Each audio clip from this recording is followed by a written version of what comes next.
I was in college at the time and lived in a small town in rural Illinois, the kind where almost everything closes early, and after 10 at night it feels like there's no one left on the streets.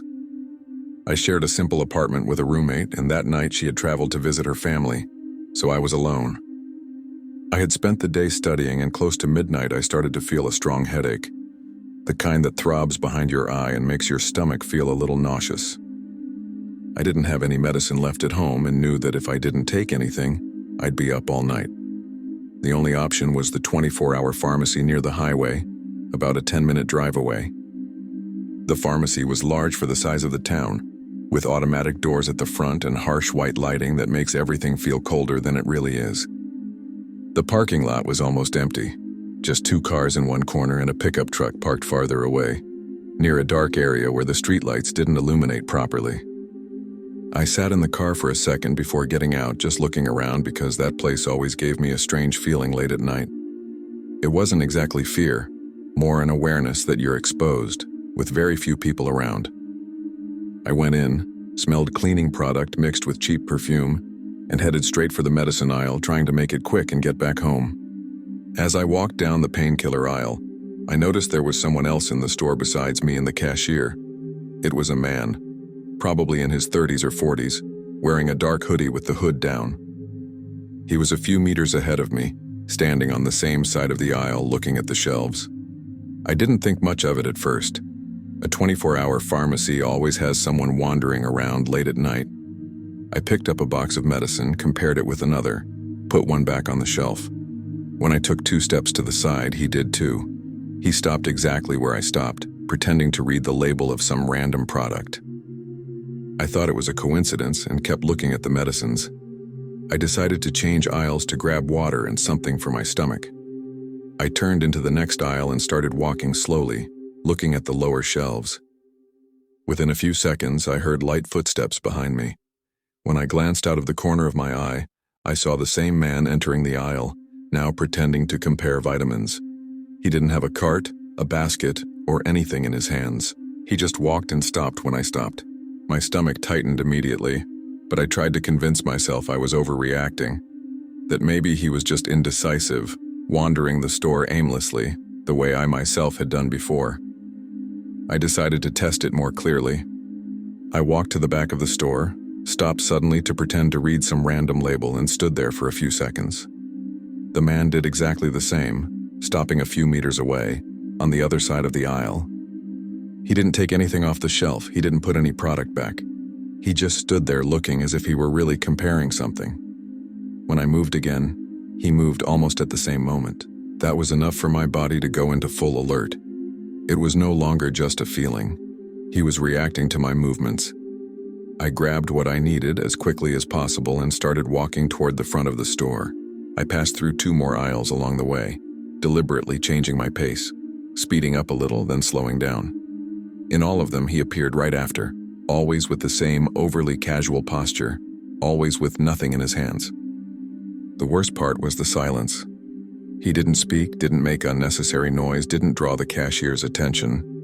It was as if he was trying to be invisible. I started to feel that strange heat rise in my chest, my breathing getting shorter, as I tried to think about what to do without panicking inside the store. I reached the checkout area and slowed down, trying to buy time to think. The cashier was a young guy sitting behind the counter, scrolling on his phone, clearly bored. That gave me a bit of relief just from not being completely alone. I grabbed a random cereal bar near the register so I wouldn't seem too rushed and put everything on the counter. While he was scanning the items, I felt that clear sensation of being watched again. I glanced to the side and saw the man standing a few meters behind me, near the exit, pretending to look at a candy shelf. The automatic door opened when no customer actually came in, then closed again, and he stared at the mechanism as if he were calculating something. As I was paying, I noticed a detail that made me even more nervous. The man hadn't chosen anything. He didn't have any product in his hands, nor any sign that he intended to buy something. He was just there, strategically positioned between me and the exit, his body slightly angled toward the door. He wasn't looking directly at me, but he wasn't fully looking away either. It was the kind of posture you notice more by instinct than by sight. I took the bag with slightly trembling hands and thanked the cashier, trying to keep my voice steady even though my heart was pounding too fast. I took a few steps toward the door and at the same instant, felt the man move too. I didn't need to look to confirm it. I heard the sound of his sneakers on the smooth pharmacy floor matching my pace. The automatic door opened with its usual slow hiss, and the cold night air rushed in. I stopped for a second, pretending to adjust the bag just to see what he would do. He stopped too, standing less than 2 meters from me, staring at the door as if he were waiting for the exact right moment to leave. The idea of stepping through that door into a nearly empty parking lot made me freeze inside. I decided to take a step back and stay near the register, pretending I had forgotten something. The man didn't come any closer, but he didn't leave either. He stayed exactly where he was, near the door, as if that position mattered. The cashier looked up from his phone and asked if I needed anything else. I said no, that I was just organizing my things. Meanwhile, I tried to think fast. My car was parked far from the entrance, and the pickup truck I had seen earlier was still there, in the darkest part of the parking lot. There was no way to tell if someone was inside. Everything felt aligned in a way that gave me the clear sense that leaving alone at that moment wasn't a good idea. I stayed there for a few minutes that felt far too long, pretending to look at my phone and rearrange my bag, while watching the situation through the reflection in the door glass. The man didn't show impatience. He didn't check his phone, didn't look at his watch, didn't seem in a hurry to leave. He was simply waiting. The automatic door opened and closed more than once because of the sensor, even though no one passed through. And every time it did, he adjusted his body slightly, as if rehearsing the motion of leaving. That gave me a strange feeling, like he was calculating the right moment, not just to leave the store, but to leave with me. At some point, I decided I needed to change the dynamic of the situation. I walked back to a shelf near the register and picked up a random item just to create an excuse. While I did that, I saw the cashier stand up to organize a few things behind the counter. That gave me an idea. I waited until he walked past me and asked, in a low voice, if he could walk me to my car. I didn't explain everything, just said there was someone making me uncomfortable. He looked at me for a second as if evaluating whether I was overreacting, but agreed. He said he could walk me to the door. Just hearing that made some of the tension in my chest ease. When the cashier came out from behind the counter and walked toward the door with me, the man reacted visibly for the first time. He stepped half a pace away from the entrance as if he didn't want to draw attention now that someone else was involved.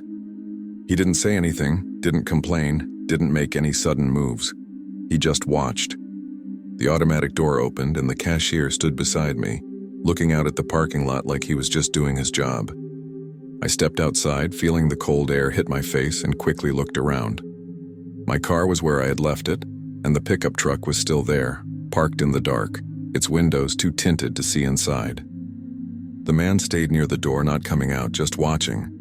I thanked the cashier quickly and walked toward my car, trying to keep a steady pace. I got in, locked the doors immediately, and started the engine without wasting time. In the rearview mirror, I saw the man finally leave the pharmacy.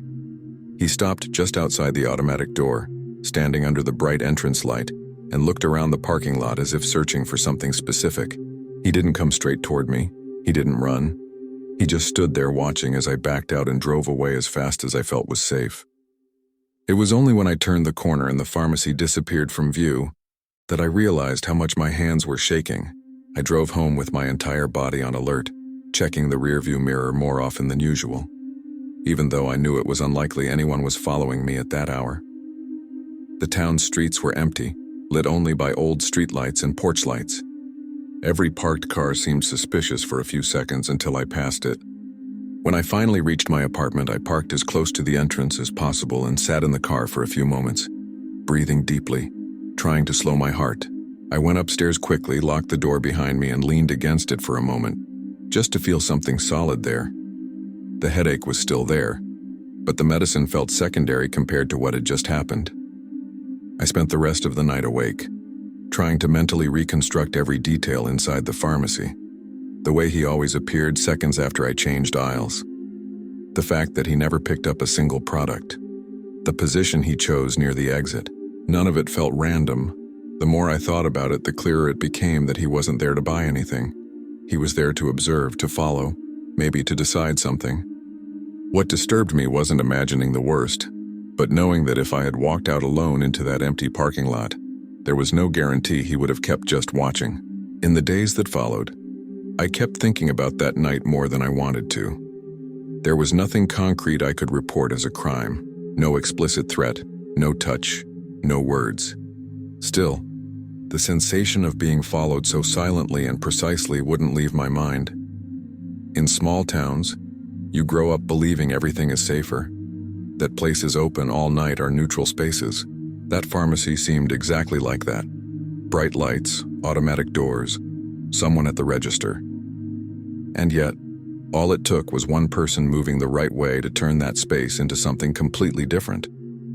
It wasn't the place that scared me, it was the pattern. After that, I started paying much more attention to behavior than to appearances.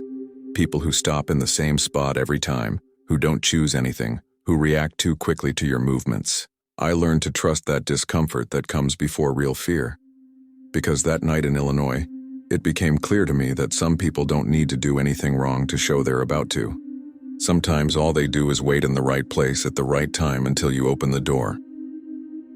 Story 2. I was 21 years old at the time and worked the night shift at a small restaurant in a Colorado suburb. It wasn't a dangerous area, just too quiet after a certain hour. The streets emptied quickly, houses with their lights off and that constant silence that makes any sound seem louder than it should.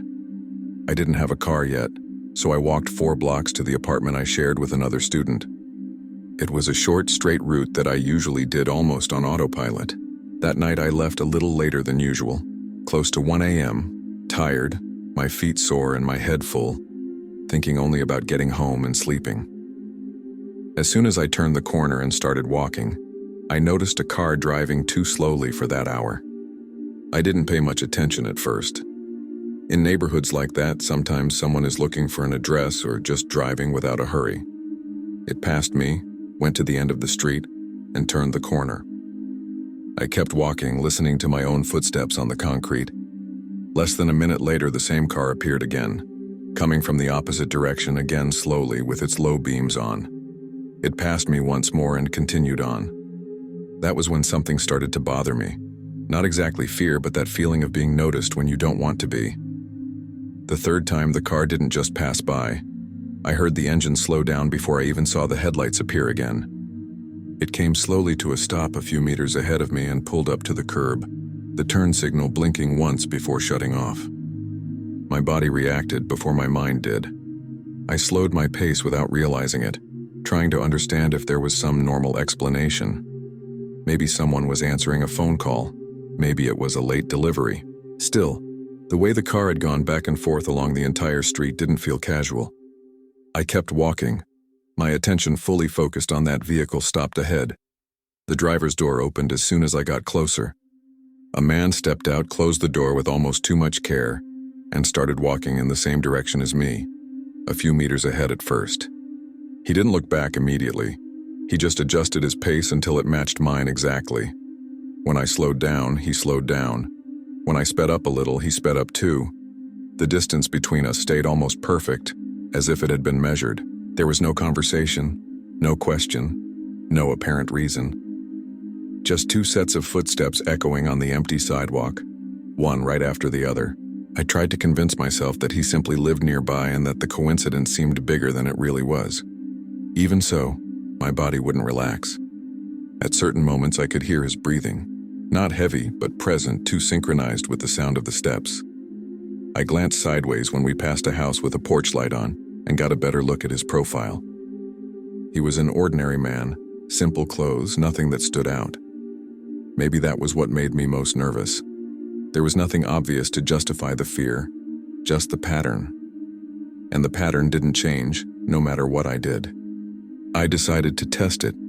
I stopped suddenly, pretending to check my phone as if replying to a message.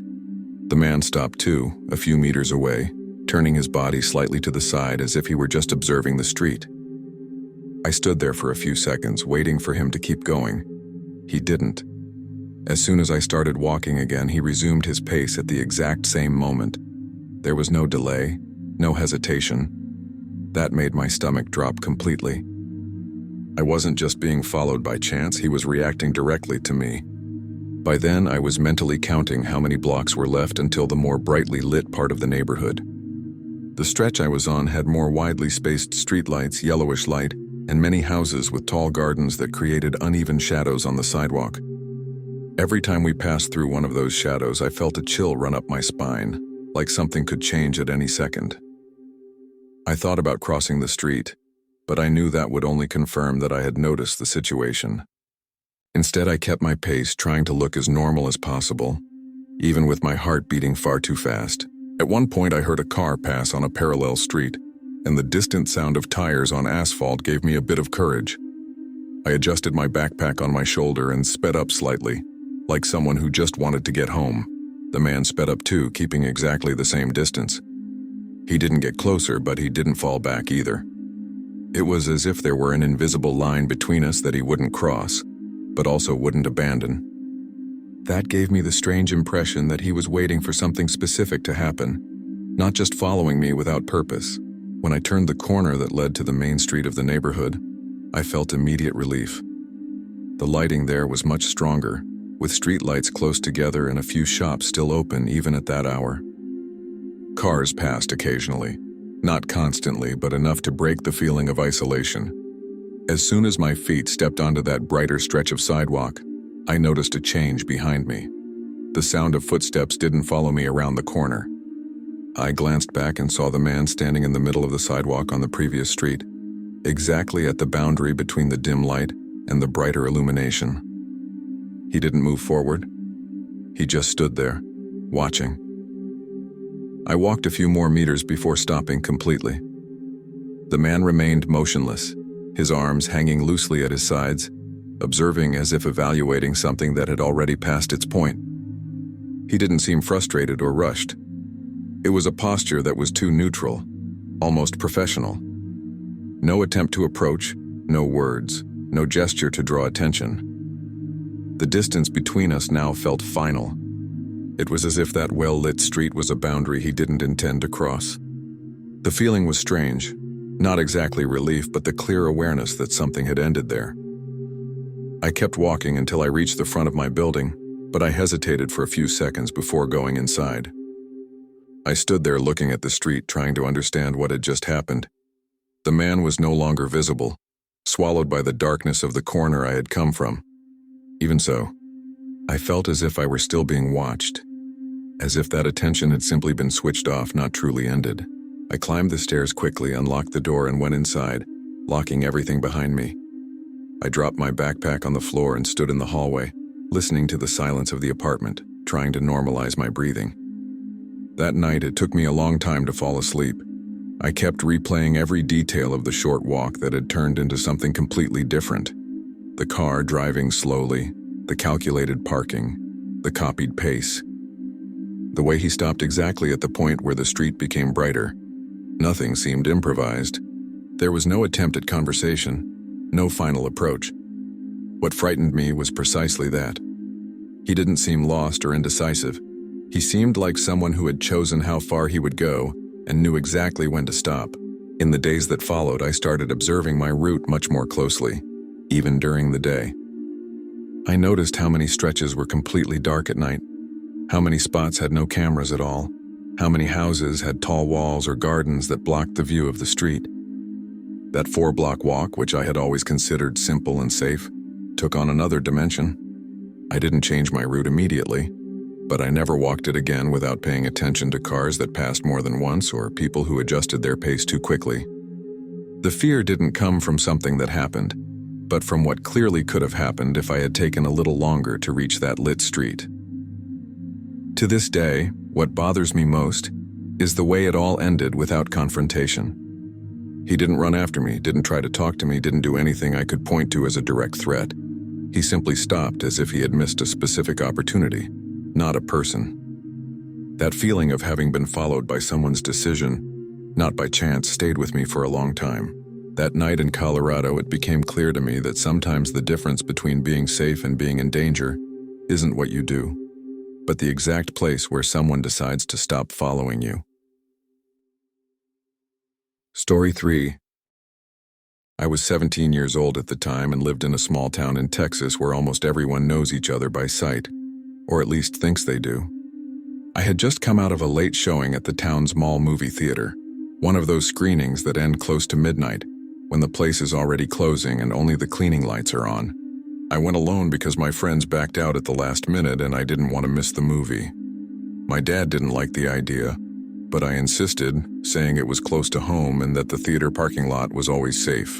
I was tired with that heavy-eyed feeling and the smell of popcorn on my clothes, and all I wanted was to get into my car and leave. When I pushed open the glass door of the theater and stepped into the parking lot, I felt the immediate change in atmosphere. Inside it was noisy and bright, and outside it was open and far too quiet. The parking lot wasn't empty, but it was far from full. There were a few cars scattered around and an entire darker section on the other side, where the streetlights didn't illuminate properly. I was already walking toward my car when I saw a man standing near a row of vehicles, looking around as if he were searching for someone. I didn't think much of it until he started walking directly toward me, with steps that were too fast to seem like he was just passing by. He stopped a few meters from me and raised his hand in a slightly rushed way, like someone trying to get attention before the other person leaves. He said his car wouldn't start and asked if I could help push it just a little. As he spoke, he nodded his head toward the darker part of the parking lot where the lights failed and most of the cars were almost completely in shadow. His voice was too calm for the situation, unhurried, as if he already expected a positive answer. I looked in the direction he pointed and couldn't really see the car, just a dark outline among other vehicles. That gave me immediate discomfort, a feeling that I would be stepping into a space where no one would see what happened. I answered that I couldn't help, that I was alone and needed to leave. I tried to sound polite but firm. He insisted right away, saying it would only take a minute, that there was no one else around and that he really needed help. The way he said, "there's no one else," sounded wrong to me immediately. It wasn't an innocent request, it was almost an observation. I took a step back without realizing it and gripped the strap of my bag tightly, feeling my heart speed up. Meanwhile, my eyes stayed fixed on that dark area of the parking lot, trying to make out any movement beyond him. That was when I noticed movement farther back between the cars. At first, I thought it was just my imagination, but then I clearly saw another person moving, stepping out from behind a parked vehicle.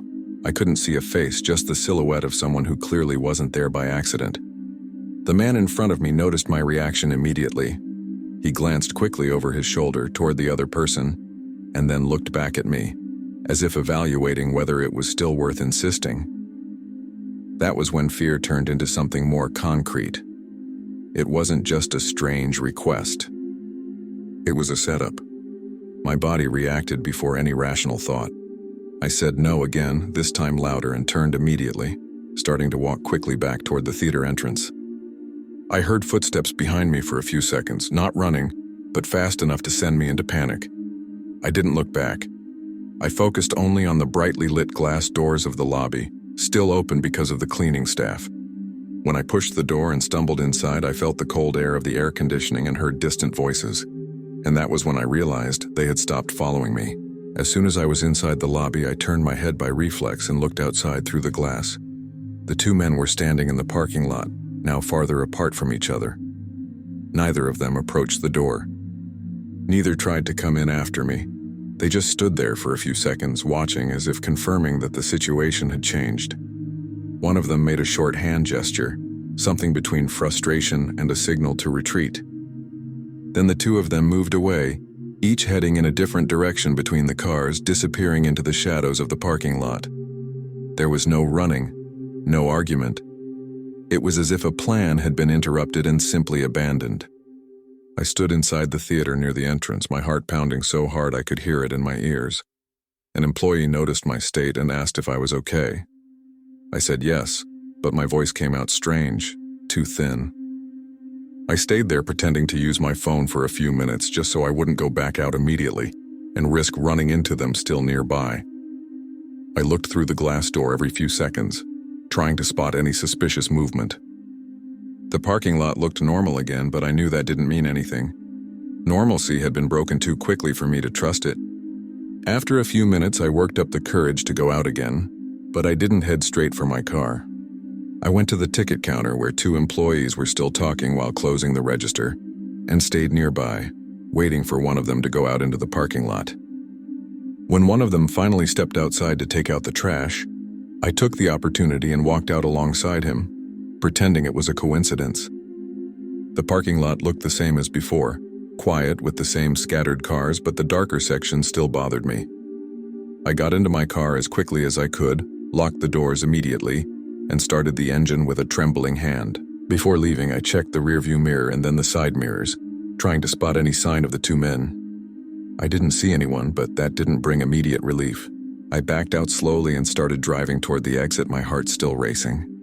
Only when I turned the corner and the theater was behind me did I feel my body begin to relax a little. Even so, I kept driving with exaggerated attention, looking at every parked car on the street and every set of headlights that appeared behind me, as if someone could show up again at any moment.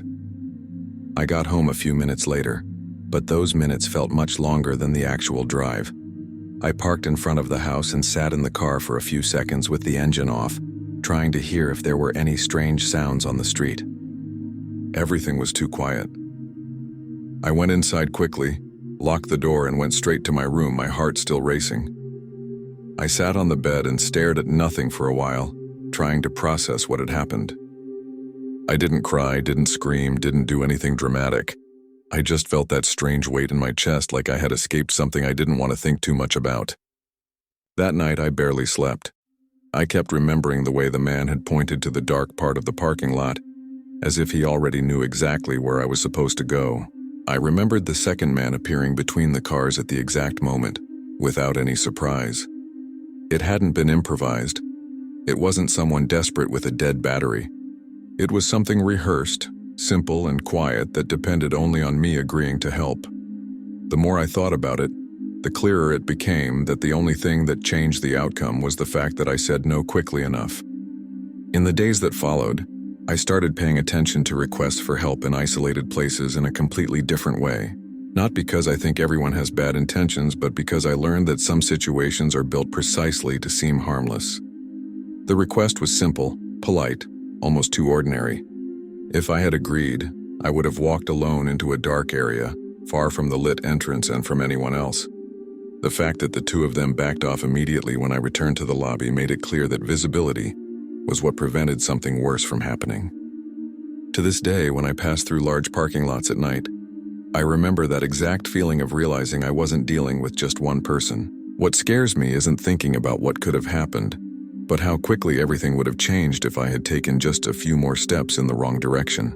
That night in Texas, it became clear to me that some approaches aren't about truly asking for help, but about testing who is willing to step away from the light and who realizes it in time to turn back. Story 4. I live alone in an old 3-story building in a small town in New Jersey, one of those built decades ago, with narrow hallways, heavy wooden doors, and a silence that amplifies any sound after a certain hour.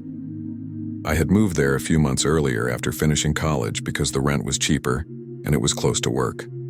That specific night was a regular weekday. I had eaten dinner alone, watched a bit of TV, and gone to bed around 11, as usual. There was nothing out of the ordinary, no strange feeling before sleeping, no unusual noise coming from the building. The heater made that constant low sound, and the street out front was quiet. I woke up in the middle of the night without knowing exactly why. It wasn't a jolt or a nightmare. It was that uncomfortable sensation of being half awake, half alert, as if something had interrupted my sleep.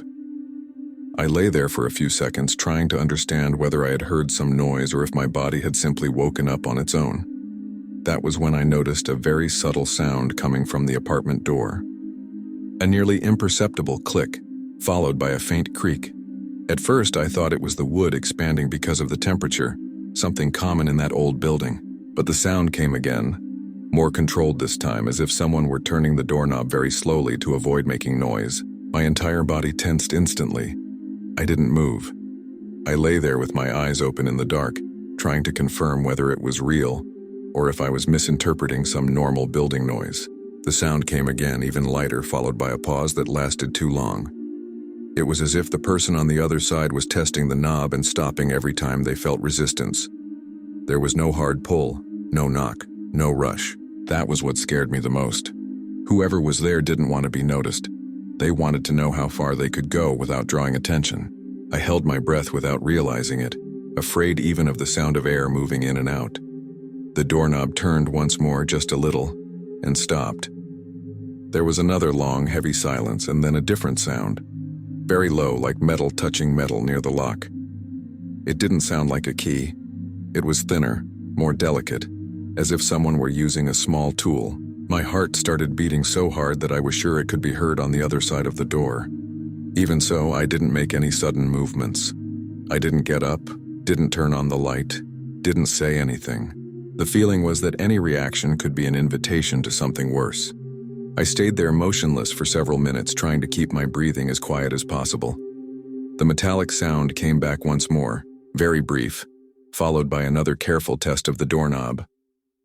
The person on the other side seemed extremely patient. There was no frustration, no urgency, just trying and waiting. At some point, the knob moved a little more than before, enough to cause a dry creak from the wood. I felt my stomach turn. Then everything stopped suddenly. No footsteps moving away, no door slamming in another apartment, nothing. Just the absolute silence of the hallway, as if the person had frozen on the other side. I waited for a length of time I can't measure. Maybe 5 minutes, maybe more. My body was rigid, my muscles aching from tension. Gradually, I began to hear normal building sounds again. A distant click from the heater, the noise of a car passing on the street. Still, I didn't get up immediately. I lay there staring at the door, trying to decide whether it was truly over or if someone was still there, leaning against the wood, listening. The idea of getting up and going near the door felt absurd at that moment, but staying there doing nothing also didn't seem sustainable. After a while, that felt safe enough. I slowly got out of bed, trying not to make any noise on the old floor. I walked to the wall opposite the door and grabbed my phone, keeping the screen off until I was behind the couch where I felt minimally protected. I thought about calling the police at that moment, but the idea of speaking out loud, even softly, froze me. I wasn't absolutely sure what was happening, and the fear of provoking someone who might still be there outweighed the urge to ask for immediate help. Instead, I sent a short message to a friend, just saying that I thought someone had tried to open my door. I stood there with my phone in hand, listening. I didn't hear any more sounds coming from the hallway. No footsteps, no doors opening or closing in other apartments. The building seemed empty, as it usually does in the early hours. Little by little, the adrenaline began to fade, replaced by a heavy exhaustion. Even so, I couldn't go back to bed right away. I spent the rest of the night sitting on the couch with the dim living room light on, staring at the front door as if it could move on its own at any moment. Dawn took longer than ever that night. When the sky finally began to lighten, I felt a timid but real relief. The morning light coming through the window changed the feeling of the apartment completely. Even so, the night didn't feel distant, as if it had just happened. I gathered the courage to go to the door, slowly, observing every detail before getting close. The lock looked normal at first glance, but when I crouched down and looked more closely, I saw small scratches around the keyhole. They were thin marks, almost discreet, as if someone had used something narrow and precise, not brute force. That made my stomach knot. It wasn't someone trying their luck on just any door. It was someone who knew exactly what they were doing. Later that morning, I ran into the building manager in the hallway and told him what had happened. He listened carefully, but his response brought no comfort. He said there had been no visitors in the building that night. No technicians, no deliveries, no complaints from other residents. No one else had heard anything. When I mentioned the marks on the lock, he stepped closer to look and went silent for a few seconds. He commented that it didn't look like normal wear, that it hadn't been there before. He suggested changing the lock as a precaution, as if it were something small, a technical detail. For me, it was confirmation that someone had chosen my door, specifically mine. I spent the rest of the day in a state of alert, even with the sun high and the building seemingly normal. Every sound in the hallway made me lift my head. I changed the lock later that week, but the feeling of intrusion didn't disappear with the replacement. What disturbed me most wasn't imagining someone trying to break in by force, but the delicacy of what had happened. Whoever was on the other side of the door didn't want to break anything, didn't want to draw attention. They wanted to test. They wanted to know if the door would give, if someone would wake up, if there would be a reaction. It was a type of attempt that was far too quiet to be random. At night, I tried to sleep again, but I realized my body didn't relax the way it used to. Any creak in the wood, any change in the sound of the heater made me open my eyes immediately. I began to think about how easy the building was to enter, how the front door sometimes stayed unlocked when someone forgot, how the hallways had no cameras at all. That night had changed the way I saw the place where I lived. It was no longer just an old, cheap apartment. It was a space that someone had observed long enough to choose a specific door and try to open it without hurry. I never found out who tried to open my door that night or why.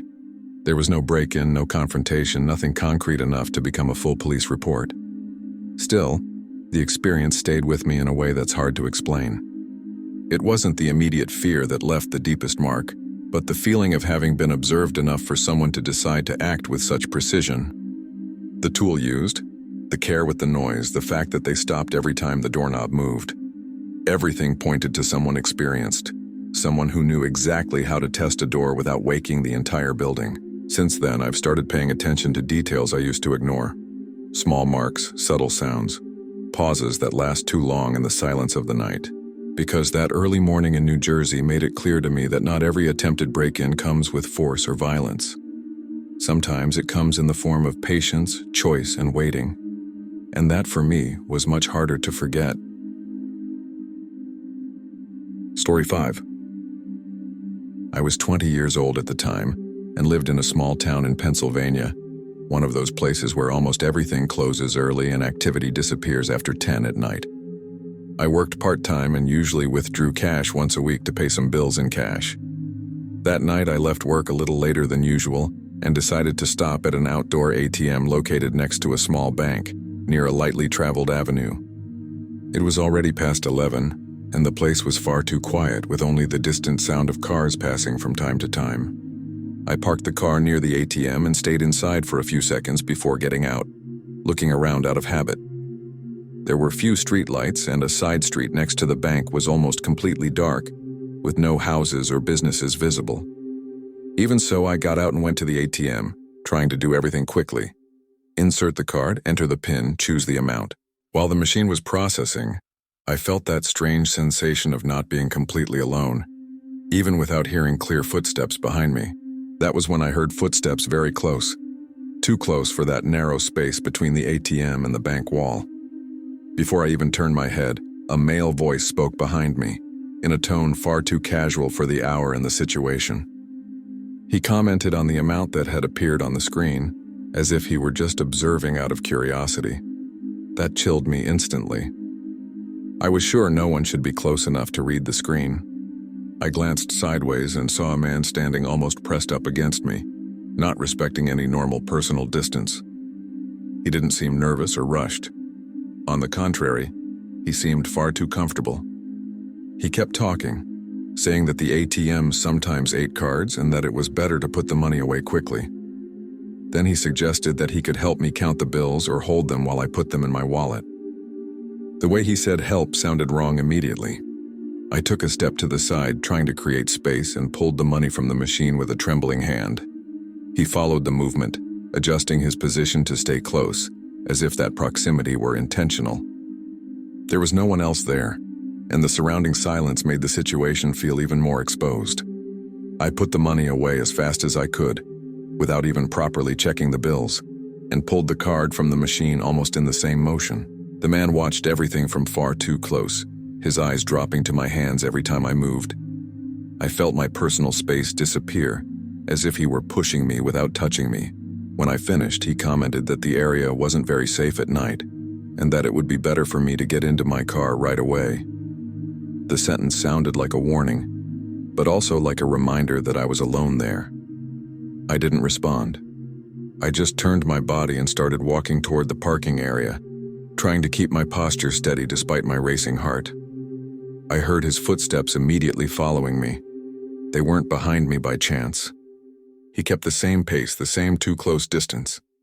I reached the car, unlocked the door quickly and got in, slamming the door shut before locking everything.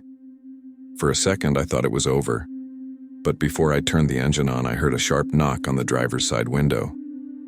He had approached far too quickly. He was there, leaning in, tapping the glass with his knuckles, pointing with his other hand toward the dark street beside the bank, as if he wanted me to look in that direction. I froze for a second, gripping the steering wheel tightly, trying to understand what he wanted me to see. The side street was completely dark. No streetlights, no parked cars, no movement at all. The way he pointed didn't feel like an innocent warning, but an indication, almost a forced invitation. He wasn't smiling, and he didn't seem angry. He was far too calm, as if he expected me to comply. He knocked on the glass once more. Not hard enough to draw attention from far away, but firm enough to make it clear that he was still there. I shook my head no, even knowing he probably didn't care about my response. That was when I noticed another car entering the bank's parking lot. The headlights lit up part of the area and broke the surrounding darkness. The man reacted immediately. He straightened up, took a step back, and stopped knocking on the window. He watched as the car parked near the ATM, as if calculating whether it was still worth staying there. I took advantage of that second of distraction, started the engine, and pulled out of the parking lot too fast, without even checking the rearview mirror. Only when I turned the corner and left the bank behind did I realize how much my hands were shaking. I drove for a few blocks without a clear destination, just wanting distance from that place. I checked the rearview mirror constantly, expecting to see someone following me, but the street behind me was empty. Even so, I couldn't relax. The image of him pointing toward that dark street kept replaying in my mind, along with the feeling that there was something there I wasn't supposed to see, or that he wanted me to see. I parked in front of a convenience store that was still open and stayed in the car for a few minutes, breathing deeply, trying to slow my body down. I only got out when I saw other people going in and out, needing that minimal sign of normalcy. In the days that followed, I thought a lot about what might have happened if I had taken a few more seconds at the ATM, or if I had responded to his offers of help. It wasn't the request itself that scared me, but the control of the situation, the calculated closeness, the comment about the amount on the screen, the way he knew exactly when to approach and when to pull back. It didn't seem improvised. It felt tested, something that only worked if the person on the other side reacted the expected way. Since then, I've never used outdoor ATMs at night again, because in that small town in Pennsylvania, it became clear to me that some approaches aren't about helping.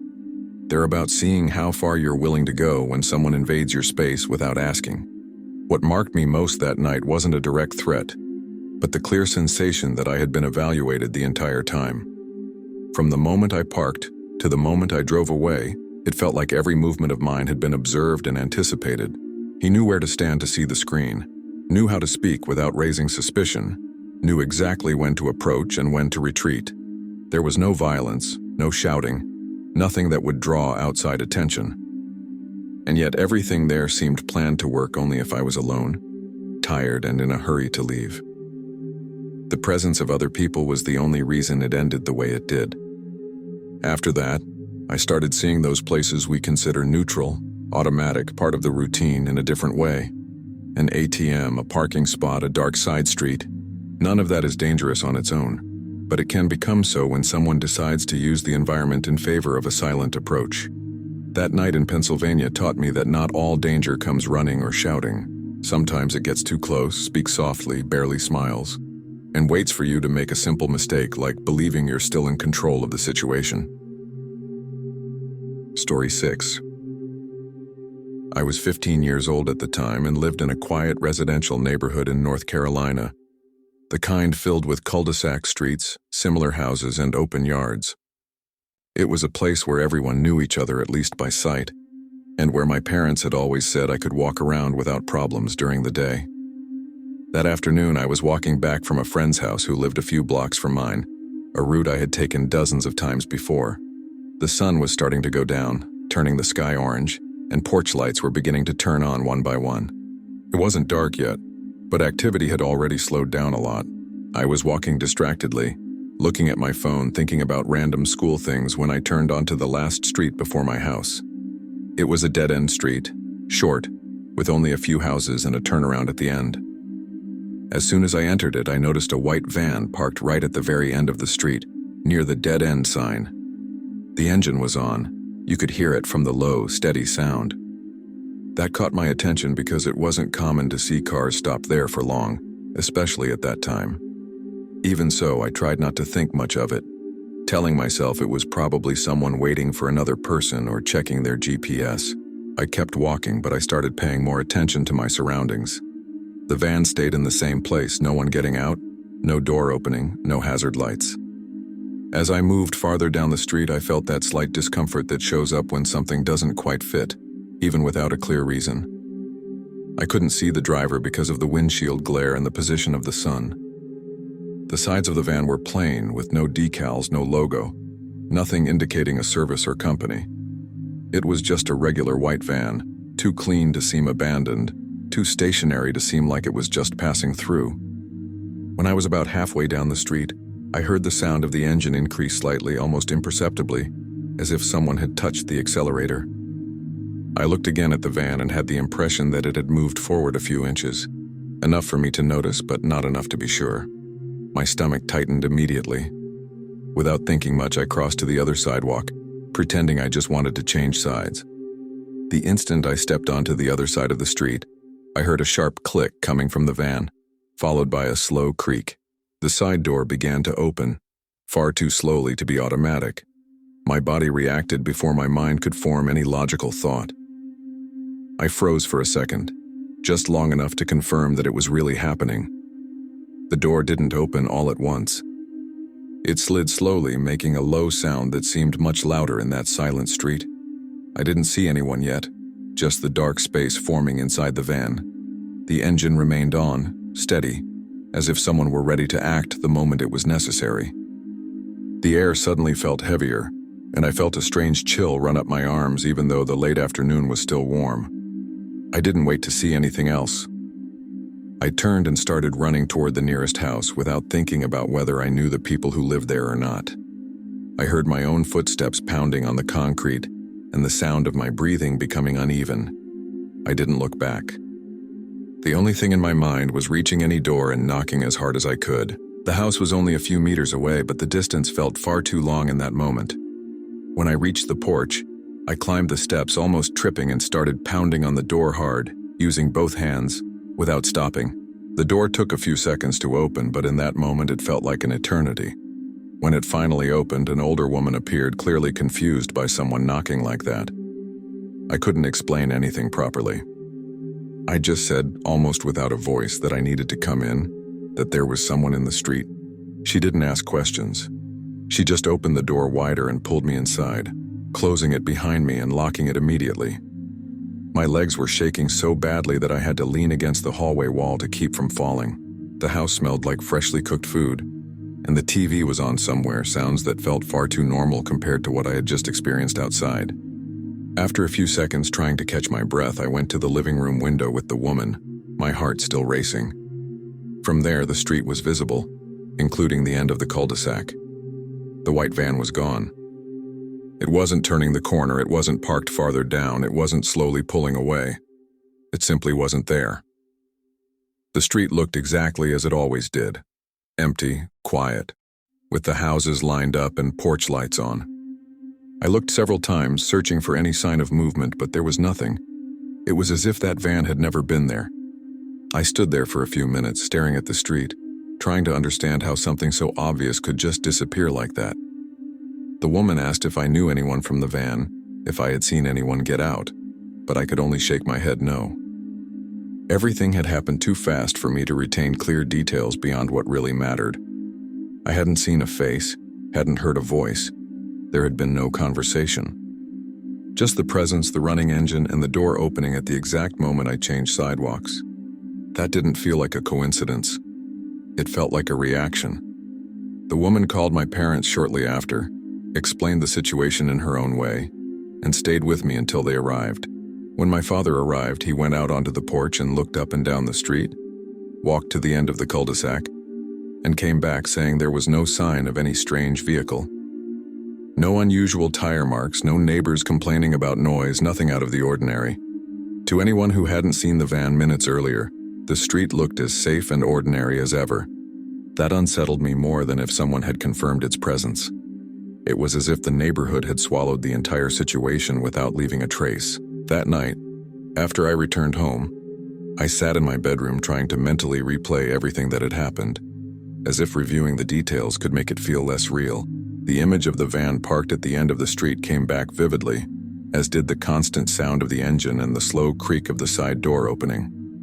The more I thought about it, the stranger everything felt. If it had been someone waiting for an address, they would have left when they realized they were stopped on a dead-end street. If it had been someone lost, they would have gotten out of the car or asked for directions. None of that happened. The van stayed there, engine running, until the exact moment I changed sidewalks. I took a long time to fall asleep that night. Any sound coming from the street made me get out of bed and look through the window. The neighborhood looked the same as always, quiet, familiar, but something had changed for me. I started to notice how that cul-de-sac had no quick exit, how the houses were spaced apart, how there were no visible cameras or nearby businesses. That path I used to take without thinking had turned into something completely different. It was no longer just a short walk home. It was a place where someone had stopped, waited, and reacted to my movements. In the days that followed, my parents started picking me up and dropping me off whenever possible, even for short distances. They tried to treat what happened as an isolated scare, something that might have been misinterpreted. I tried to think that way too, but something didn't add up. The detail that bothered me most was the timing. The van didn't speed away when I started running. It didn't take off abruptly or make the sound of a hurried escape. When I looked through the window, it simply wasn't there anymore, as if it had left calmly, silently, without any urgency at all. That gave me the strange feeling that whoever was there had never lost control of the situation.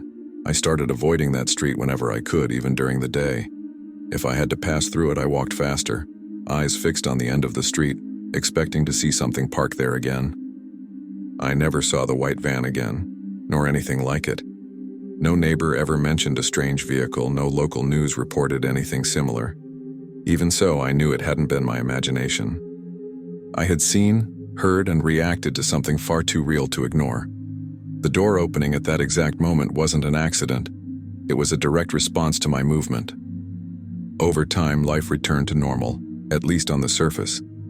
I walked alone in other neighborhoods again, went out in the late afternoon, trusted a bit more in what seemed safe. But that cul-de-sac never became just another street for me again.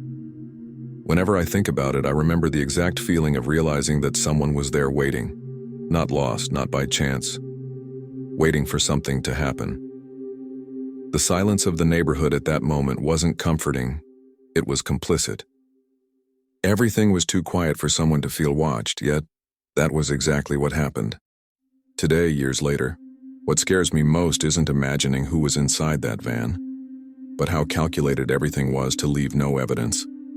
No conversation, no explicit attempt, no gesture that could be described as a crime, just presence, reaction, and disappearance. That afternoon in North Carolina taught me that not all danger needs to reveal itself to be real. Sometimes it only needs to stop in the right place, keep the engine running, and open a door at the exact moment to show you that you were seen, and that running was the only possible decision. Story 7. I was 22 years old at the time, and worked the night shift in a mid-sized city in Ohio, at a place far enough from my apartment that I depended on the bus. I didn't have a car back then, so my routine was simple. Work, leave around midnight, walk to the main stop, and take the bus that dropped me near home. It wasn't a nice area, but it also wasn't a dangerous place, just kind of empty after a certain hour. I did it almost on autopilot with headphones on, a backpack on my shoulders and my phone in my hand, always trying to look confident even when the street was too quiet.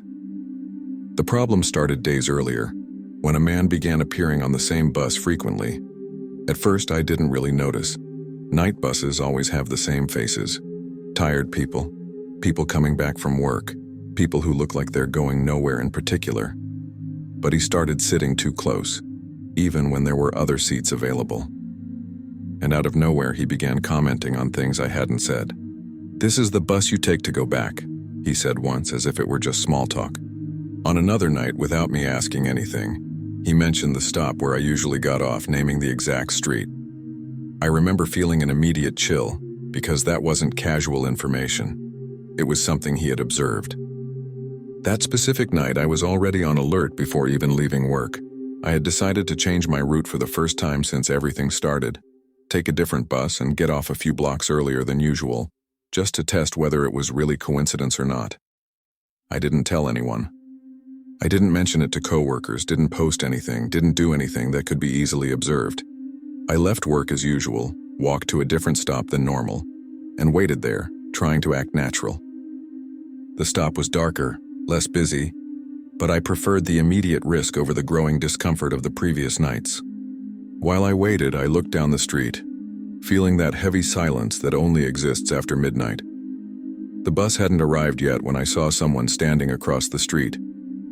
At first, I thought it was just another passenger waiting at a different stop, but when I stepped a little closer to the streetlight, I recognized the man immediately. He was there, standing still, looking directly at me, with the same backpack and the same relaxed posture as always. The detail that made my stomach go cold was simple. That wasn't a stop he usually used. It was a stop I had never used before. He smiled when our eyes met, as if confirming something he already knew. It wasn't a big or friendly smile. It was short, controlled, almost automatic. He crossed the street without hurry and stopped a few meters from me, keeping that distance that isn't close enough to feel like a direct threat, but is far too close to be comfortable. In a calm tone, he commented that bus took longer at that hour. I didn't respond. I pretended to check my phone, but my hands were sweating, and I could barely focus on the screen. The feeling was that I had done exactly what he expected me to do. We stood there in silence for a few seconds that felt far too long. The distant sound of a car passing broke the tension for a moment, but soon everything went quiet again. He stayed there, looking down the street in the direction the bus would come from, as if he were just waiting too. At no point did he ask if he could sit nearby, if he could talk, nothing. He simply occupied the space. When the bus appeared in the distance, I saw him adjust his backpack on his shoulder at the exact same moment I did, as if our movements were synchronized. That gave me a strange sense of losing control, as if changing my route hadn't changed anything at all. We boarded the bus almost together.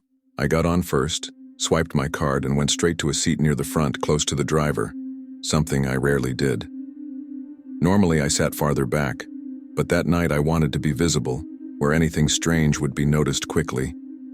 He boarded right after, greeted the driver with a light nod, and walked down the aisle without hurry. He passed several empty seats and, like on the other nights, chose to sit near me. Not exactly beside me, but in the row just behind, on the opposite side, where he could see me through the reflection in the window. I could feel his gaze even without turning my head. The bus continued its route, stopping at a few points, always with the same tired passengers getting on and off. The sound of the engine and the constant swaying usually helped me relax, but that night I was rigid, counting each stop. I had planned to get off before the stop he usually mentioned, but I started to doubt whether that would make any difference. With each stop, I felt the anticipation grow, as if something had to happen before the end. At one point, I heard his voice behind me, low, commenting that street wasn't the one I usually used. He said it like a casual observation, but it was enough to confirm that he was paying attention to every detail. When the bus approached the stop where I intended to get off, my heart started racing. I pressed the stop button and stood up as soon as the bus began to slow down. He moved almost at the same instant, placing one foot into the aisle as if he were getting off too. I didn't look back, but I could see in the reflection of the window his movement aligning with mine. The bus stopped. The door opened with its usual loud hiss, and I stepped off quickly, feeling the cold night air hit my face. I took a few steps away from the bus and only then realized that he had gotten off too. The door closed behind us and the bus drove away, leaving the street in silence. I stood still for a second, trying to decide whether to keep walking or cross the street. Before I did anything, he spoke again, in a tone that was almost too light. He said I had changed my route, but that sometimes it's good to vary. I didn't ask anything. I didn't respond. I started walking toward a more brightly lit area where there was a gas station still open a few blocks ahead. He walked behind me, keeping the same distance as always, not too close, not far enough for me to pretend he wasn't there. Every step I took was matched, and the feeling was that that walk was being guided by him, not by me. The distance to the gas station felt short during the day, but in the middle of the night every meter felt stretched out. The streetlights illuminated only uneven sections of the sidewalk, creating shadowed zones where my whole body tensed as I passed through. I could clearly hear his footsteps behind me, steady, constant, never speeding up, never slowing down. There was no attempt at conversation now. The silence was intentional. At one point, I slowed my pace slightly, just to be sure. The footsteps behind me slowed as well. I stopped completely, pretending to adjust my backpack on my shoulder.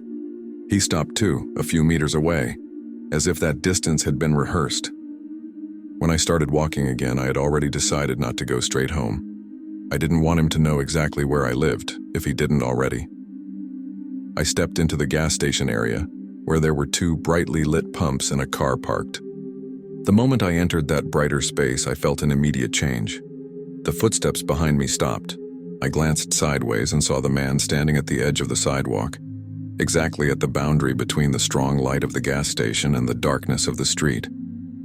He didn't move forward. He just stood there smiling slightly as if satisfied with what had happened up to that point. I stood there for a few seconds, pretending to check my phone, but without taking my eyes off him for too long. He remained still, relaxed posture, arms loose at his sides like someone who wasn't in any hurry. He didn't seem annoyed that I had changed my path, nor frustrated that I had stopped there. On the contrary, there was something almost calm in the way he watched, as if everything had followed exactly the script he expected. The smile didn't grow or disappear.